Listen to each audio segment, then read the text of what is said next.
అంతా అయిపోయింది బాబు. వచ్చే కోస్టల్ కారిడార్లో 6,000 ఎకరాలుంది మా దగ్గర. ఇంతకన్నా బంగారం ఇంకేమన్నా ఉంటుందా? నాకు తెలిసి ఇంతకన్నా పెద్ద ప్రాజెక్ట్ ఉండదు. పొలం మాది, ప్రాజెక్ట్ మీది. వచ్చే ప్రాఫిట్ లో 50-50. ఇంతకన్నా పెద్ద deal we can't even imagine. But ఊరోళ్ళ పొలాలు కదా, ఏమైనా ప్రాబ్లమ్స్ వస్తే బతిమాలి లాక్కున్న పొలాలైతే రావచ్చు.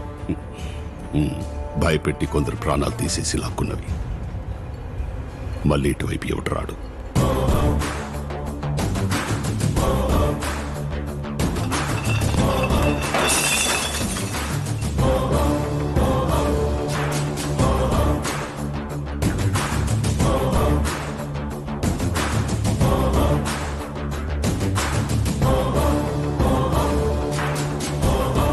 పొలాలతో అప్పుడే వ్యాపారం కూడా మొదలుపెట్టేశారా? కాగితాలు కాదురా అవి, జీవితాలు. సూట్ వేసుకుని ఏసీ రూమ్లో కూర్చొని మందు కొడతారనుకుంటా. ఇంత దూరం వచ్చి మందు ఫ్యాక్టరీలో కుక్క చావు చేస్తే ఏం బాగుంటుంది? No chance. కలవటానికి వేళ్ళలో ఇంకెవడుండడు. Bad luck. చెరువు దగ్గర పోటు సరిగ్గా దింపే పోటుగాడు రాలేదు. దానికి కూడా నాకు కోపం రాలేదురా. ఇంటిని, అమ్మా నాన్నని, కుటుంబాన్ని అన్నీ వదిలేసి ఊరే జీవితం వచ్చాను. కానీ ఊరే లేకుండా చేశారు. గుండెల మీద చేసి చెప్పండి, మిమ్మల్ని బతకనిచ్చా. మిమ్మల్ని కొట్టేసి కాగితాలు తీసుకెళ్ళిపోవచ్చు.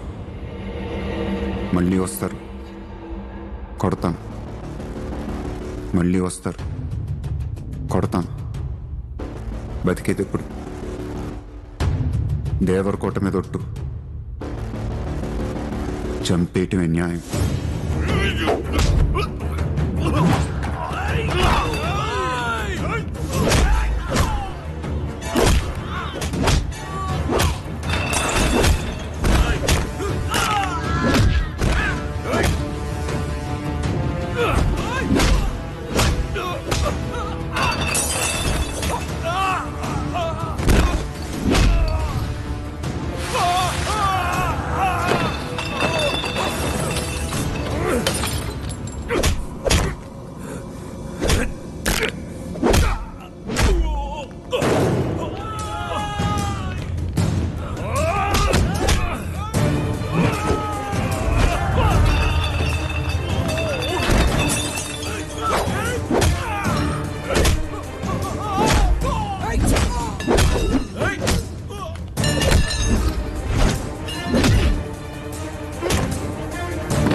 సర్క్యూట్ అయి మొత్తం తేలిపోయిందండి.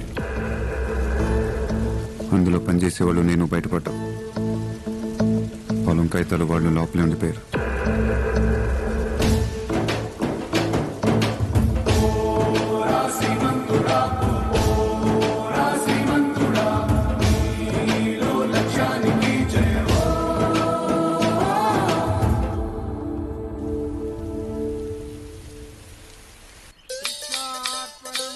పంతులు గారు, ఇంతకీ మీకు సంక్రాంతి అంటే ఏంటో తెలుసా? ఆ ఊరు చూశాను రా, కానీ దానికన్నా మన ఊరే బాగుంది. మనూరేరా.